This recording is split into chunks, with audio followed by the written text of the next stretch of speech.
Subaru's auto up-down power window feature can sometimes stop working correctly, often after a battery replacement or electrical glitch. This requires a simple recalibration, which resets the window motor's positional memory.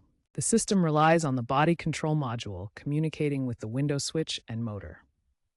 Recalibration teaches the BCM the window's full range of motion. This fix avoids costly repairs and is effective in 90 to 95% of cases.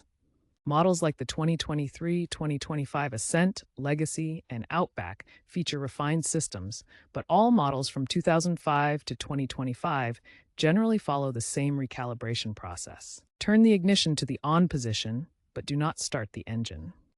Fully open the window you want to recalibrate. Hold the Auto Up button until the window closes completely and pauses briefly, about 5 to 10 seconds.